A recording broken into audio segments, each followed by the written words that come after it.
the living embodiment of an actual human unity.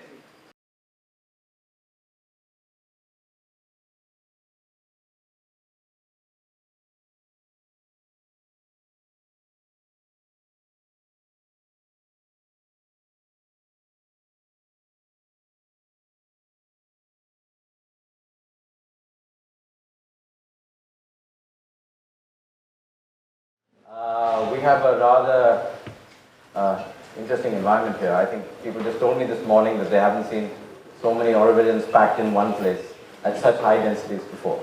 So this is an interesting experiment. It is very dense, and we have a few things that seem a little bit over the top in some senses. But we've done that for a reason, basically so that everybody can see everybody in the room, not because of anything else. So I'm Auroville. I've had the wonderful opportunity over the last few months of spending some amount of time with all of you and with a remarkable team that has helped plan and execute this retreat. I think they've done wonders. I didn't expect to be this nervous. I think sometimes it can be quite intimidating for us to join or participate, or like today for me to stand in front of you all and tell you something new. We have about 7 residential areas, such as Maison de Jeunes, Marchi, Kailash, VDK, and a few others. Yet the number of youth in search for housing exceeds our assets. We need to improve and we need to promote the integration and involvement of youth towards the development of Auroville. Make a database, information-based, on employment for the youth, where they can have jobs, on housing, where they can go and live, on education. A place that's built to be different, stunning, resilient, beautiful people seeking to live in unity. But I feel that now we've kind of lost our way somehow. We get too caught up in minor problems with which we soon lose patience. It struck me that there really is the need for a very clear voice, and Asta sort of responded to that in the morning for young people. And you could see just a simple example. That poem was read off a phone. Yeah, and certainly I felt that we needed to put our young friends at the center of this process. And I encouraged them last evening to do something which they were rather apprehensive of. And that was to speak from their heart and not hold back stuff, even if they know that it's something that their parents or other people in the room would not necessarily be very happy with. So.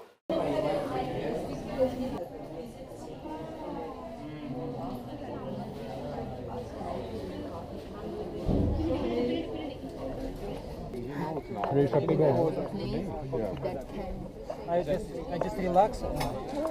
Mind go.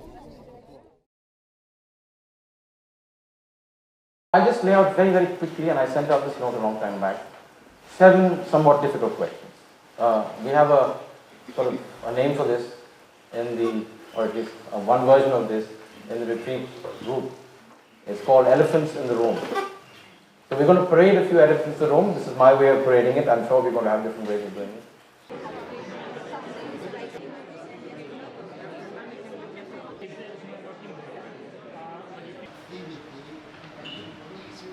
But is more realistic. Some activities were proven in the... Narrow down more total 5 or 2 learning ideas, but we will be having actual task groups taking things up to make it happen. Be clear about that. This to stop.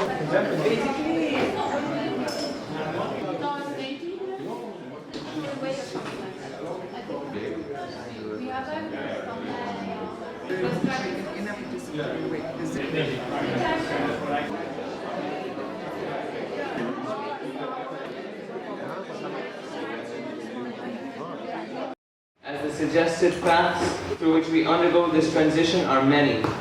In this chaos, we need to find a master plan which we all agree upon and can help guide us in the right direction.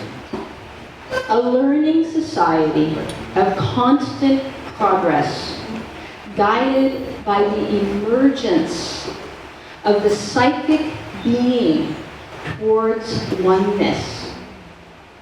I don't want to lose sight of that.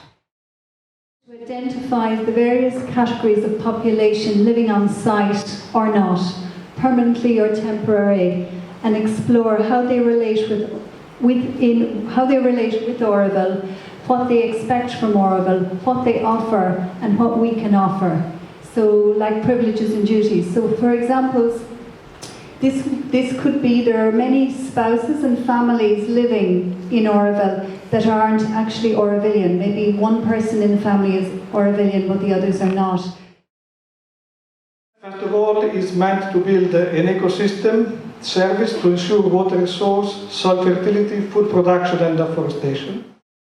In point D, when we said promote and establish best practice projects as demonstration training, one of the key points I think we should have also looked at is that it is being established that it's economically viable to have a land use of the green belt that will also be viable for the local settlements. When we are looking today at residents' assembly meetings, very often they're being hijacked by individuals to promote their ideas. And that is very tiresome, especially if one has attended a session of meetings and has heard already what particular individuals try to preach. We believe that doing this work, doing this study, is one of the core issues we need to address.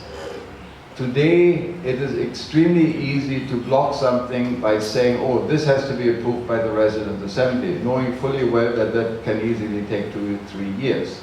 So that is not viable. We have to enable a process, we have to create a process which allows us to take decisions.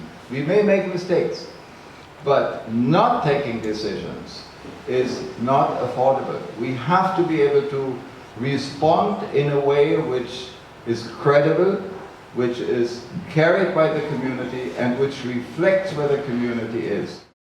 Because all the entrepreneurs that came here from the early days until today, we didn't have any formal education or anything about what that it means to develop a business or service. There's not much support. So I think now we have enough information after 47 years. I think it's time to have a place where people who want to start something can be advised and teach and share.